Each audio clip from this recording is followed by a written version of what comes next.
Today at Indulge, we're going to be talking about competition-style smoked pork ribs. And we're also going to be explaining the 3-2-1 method of smoking ribs, which is a technique that we use whenever we do any kind of ribs, competition style or not. You ready to get started? I'm ready to get started.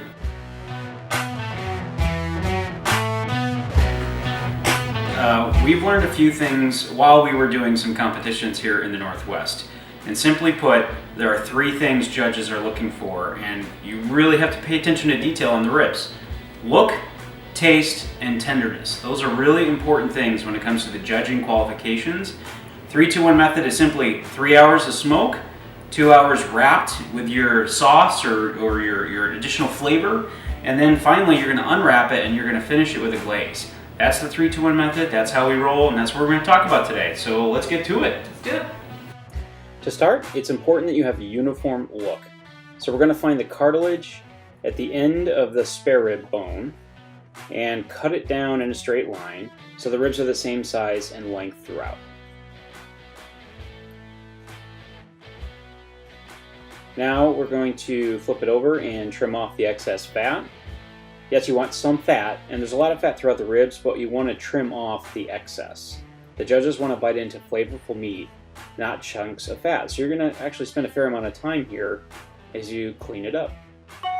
It's also important to think about your meat selection. You can see how important it is to select ribs, and these two look very different, and the one on the right looks much cleaner. Straight bones, good marbling, and a uniform look is what you're going for. And if I were looking at these two, I would think this one is a little bit better for the meat selection overall, and we're going to be cutting from this side of the rib, generally speaking. So we're going to use the part by cutting it up and flipping it over and making sure that we get that consistent flavor. We're going to repeat the process of trimming off that fat. This is the bone side. You won't get as much scrutiny on this side, but it's still important to pay attention to detail, and you want to remove this silver skin. We have to take the membrane off on the back side, bone side of the rib, and you want to try and lift it with one swoop, and it's easiest to use a paper towel. You just cut it back, pull, and off it comes. If you leave on this piece, it takes on a papery texture and it doesn't render down, so that can be an unpleasant bite for the judge. Alright, so we've got them cleaned up. Now it's time to flavor them. First we add the Dijon mustard. This is what we like for the base coat. You just work it in. Now it's time to add the dry rub. Be generous with the rub because this is what's going to set that bark. There's sugar in here, which will allow the bark to caramelize that meat. And you can find the full rub recipe on the blog. Now we're flipping it over and repeating it on the other side. Again, be generous.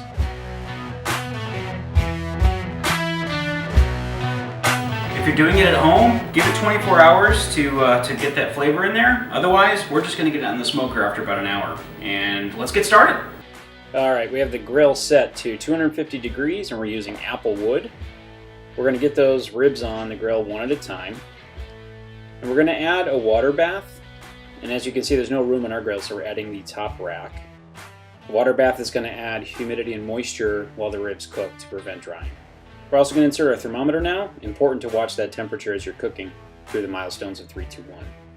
We're starting our smoke process. In about 90 minutes, Mary and the kids are going to start spritzing the meat. Alright, this is where I like to take over because my kids love to help out with this part. You're just going to spritz every 20 or 30 minutes or so for the next 90 minutes before it's time to wrap. Our spritz is simply apple cider vinegar and water. And that sweet kid is just as cute and sweet as apple juice. Alright, then at about the 3-hour mark, that's when it's time to move on to stage 2, the wrap. You're going to see the meat beginning to retract, and that's when you know it's a good time to remove and wrap. So we're just going to take that thermometer out, and then we are going to place those ribs on a pan just to get them out of the grill so we have time to wrap without losing all that heat. We're going to start with some spritz, and then we're going to add some honey for sweetness, and then a little butter for richness. And then we're going to go ahead and repeat on the other side. A little butter, a little honey, a little spritz, and then you're going to wrap those nice and tight.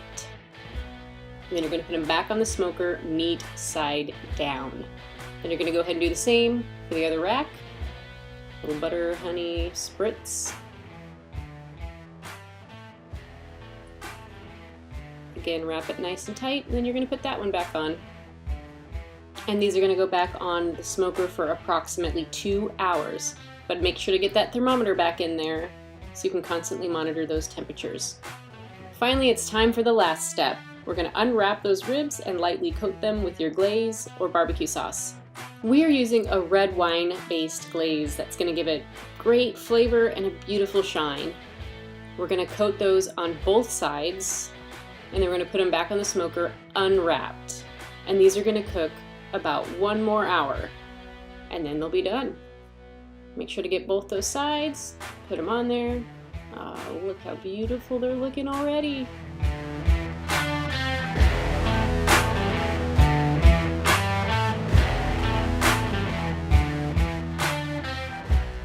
Hey, hey, hey! Look Hello. what I have! Nice. I come bearing gifts. Awesome. Awesome. All right, I need to get these off. Will you grab the board very gently? We'll do anything for you, my love. Hot. Like Bring you. close, bring close, bring close. Thank you. Oh, hot. There we go. We got some beautiful ribs. You got that nice and even. You got this area where the bone's pulled back. I'm really excited. So now we're gonna start slicing it up, and then we can add a little bit of glaze at the very end. Right now, I am giving one last glaze that just came off.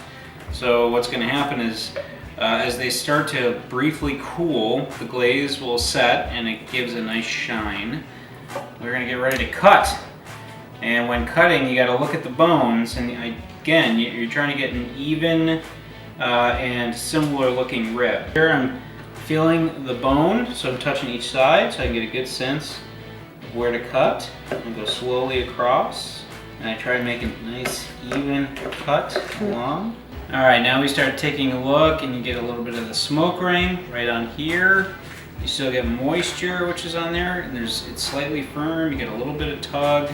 So now I'm going to take a bite of the rib. Can I join you? You sure can. Mmm. Mmm.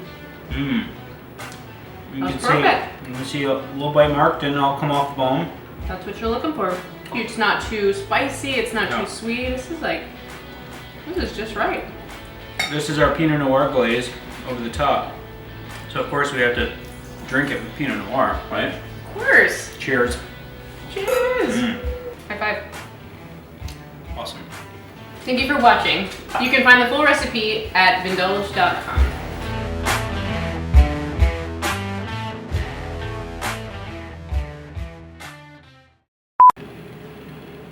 Get out of there. I think so. I see numbers moving. I see numbers moving, Mary. What am I gonna say? I don't know. We're gonna talk about your mom.